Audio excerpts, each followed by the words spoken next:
Andito kami ngayon sa tulay ng palabas ng SBMA.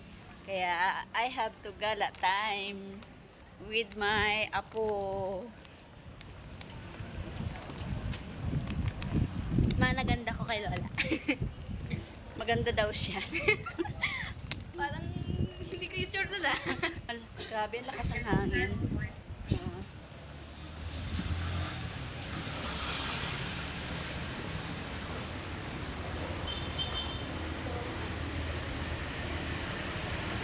Palabas na kami. Tapos paglabas namin dito sa tulay, sasakay naman kami ng tricycle pauwi. Papasok pa tayo naman. Bawat labas, gastos.